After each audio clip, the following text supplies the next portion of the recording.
ঈদের সরকারি ছুটির শুরুর দিনে সকাল থেকেই থেমে থেমে বৃষ্টি। তবে এর মধ্যেই নগর ছাড়ছেন রাজধানীবাসী। পথে যানজট সহ নানা ভোগান্তি পোহাতে হচ্ছে ঘরমুখো মানুষের। তবে প্রিয়জনের সঙ্গে ঈদ করার আনন্দ তাতে বাধা হতে পারেনি।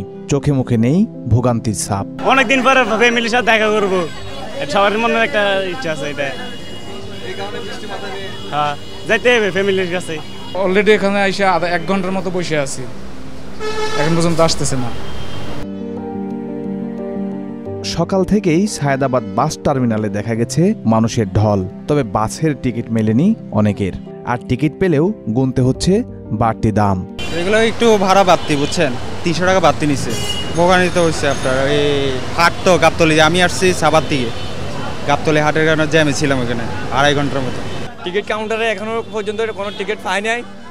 21 এক্সপ্রেসে দেখলাম, বিশেষ করে এগুলোতে দেখলাম কোনো সিট পাইলাম না আর কি।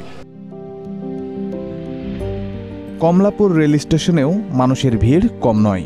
স্ট্যান্ডিং টিকিট কাটতে যাত্রীদের লম্বা লাইন। টিকিট পেয়ে স্বস্তির কথা জানান অনেকে। রাত 8:30 টিকিট পাচ্ছি না, এই জন্য গাবতলি গেছিলাম। গাবতলি থেকে ওখানে টিকিট পাই নাই দেখে এখানে কমলাপুর রিটার্ন আসছে। এখন এখান থেকে আমরা আগে একটু টিকিট কাটলাম যাতে সমস্যা না হয়, আর সিটের টিকিট তো পাওয়া যায় না, এই জন্য পঞ্চগড় যাবো। জি 8:30 টিকিট।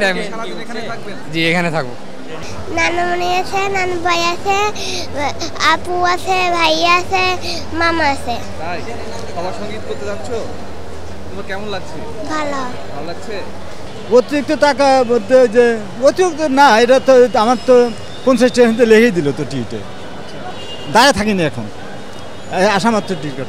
নানান ভোগান্তি সত্ত্বেও ঘরমুখো মানুষের এই ঢল আসলে বাঙালির চিরায়ত পারিবারিক বন্ধন আর উৎসব প্রিয়তারই প্রতিচ্ছবি। তবে এই দুর্ভোগের পুনরাবৃত্তি চান না তারা, চান দুর্ভোগ লাঘবে রাষ্ট্রের কার্যকর পদক্ষেপ।